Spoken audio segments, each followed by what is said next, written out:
everybody. As promised, I'm going to make ginger beef and ginger chicken today, but it's not my real recipe because I don't have fresh ginger. So I'm modifying it a little bit because, as I said, if you go into my Facebook, you tell me what's in your pantry and I'll make you up a recipe. So that's what I'm doing today. So I had chicken breast, which I cut up in strips, but I also have tenderloin, which I cut up in strips. You don't have to use such expensive meat. You can use thighs, boneless, skinless thighs. You can use sirloin. You can even use flank steak. It's just what I had. Mixing up 2 eggs. I'm going to pour them into the chicken and the beef. I'm keeping them together, but I will separate them later. I'm just going to pour that around here, like this. I'm going to put a little bit of water in as well, just to make it a little bit wetter. And this recipe is really easy to make gluten-free because there's actually no flour in it. There's lots of cornstarch in it, which is gluten-free. And believe it or not, the origins, this is about 1.5 cups of cornstarch, by the way. The origins of ginger beef are quite interesting. They're actually from Calgary. People did not know what ginger beef was when I lived in Vancouver. They had no idea. Some people say it originated at the Yum Yum tree here, which is, I'm old enough to remember when that existed. And some people say it originated at the Silver Inn here. Wherever it originated, I know when 20 some years ago when I was in Vancouver, people had no idea what ginger beef was when I asked. I'm using my fingers a little bit to make sure this all gets nice and gloopy.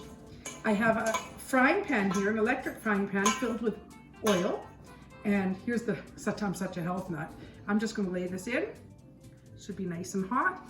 And it's just going to fry up until it's crispy. And I am separating. Now this is the chicken I'm doing, and I'll be doing the tenderloin in a little bit.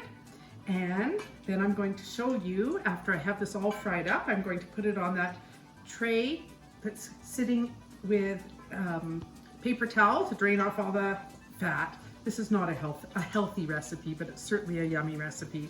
And then I'll show you how to make this sauce, and we will come back and you will see that.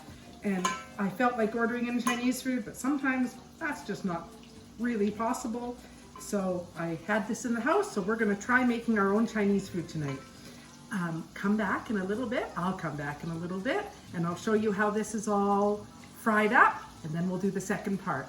Be back in a few minutes. So I've fried up all the beef and the chicken. I poured off most of the oil that was in this pan. So I'm using the same oil that's got all these bits in it, and some onions and some garlic. And if I was able to go to a store, I would have had real pieces of ginger in it, but I don't today. And then I julienne some carrots, so I'll put some carrots in here too. Fry those up. We'll just get them a little bit soft. And some pieces of onions. Normally I'd slice up green onions. I didn't have any of those either, just because I'm such a health nut today, and all I have is frozen green beans. I'm going to put those in too. If I had broccoli, that would be very good in here too. So we're just now making the sauce. So in this sauce is going to be soy sauce and some white vinegar.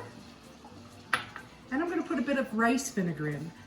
If I was at the store, I would have probably put some sesame oil in, but I didn't. Now we're putting quite a bit of sugar in. This is 1 cup of sugar. I'm doubling my recipe, which is 1/2 cup of sugar. It's going to get nice and thick now. Then I didn't have the ginger. Normally I'd want to put 2 tablespoons of sliced up ginger. I'm just going to use powdered ginger and hope for the best. It's good because my kids don't love pieces of ginger. Actually, you wouldn't like them either, and nobody should probably eat the ginger out of it. So I'm just going to put the ginger in, and then we all know ginger beef is a little bit spicy, so I'm going to put some red pepper flakes in, and a little bit of pepper.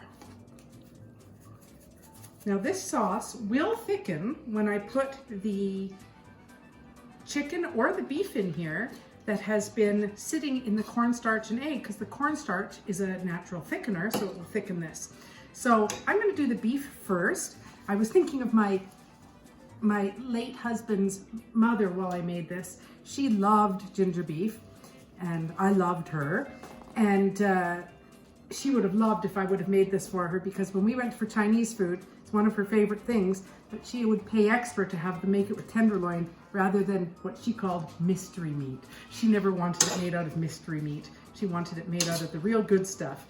And I used to say, oh, that's so expensive. And she said, but there's no fat on it. You're going to eat every bit of it. And she was right. So my mother-in-law, thank you, Laura Dolph, you have taught me to use the better stuff. So here we're just making this go around. It will thicken up. And you know what? I have lots of space. I think I will add the chicken as well at the same time. And come back in a bit and we will show you when it's completely finished. So I will tell you what I put in this. I put in about a pound of meat. You put in half a cup of sugar. You'll put in a quarter of cup of rice vinegar, and then a quarter a cup of white vinegar, about 3 tablespoons of soy sauce, and about a tablespoon of pepper flakes. And if you're lucky enough to not be in isolation, you can go put some fresh ginger in. It will make it very good. And as I always say to you, I wish you had smell-o-vision, because it smells very good. And I will show you the finished product in just a few minutes. Okay, everybody, here's our ginger beef, our ginger chicken, the rice, and some lovely Chinese tea to go with it. Thanks to my daughter who works at David's Tea, she had this. And we're going to enjoy. I hope you enjoy. My animals are very happy. They're wagging their tails. And we'll see you next week with a new recipe. Thanks, everyone.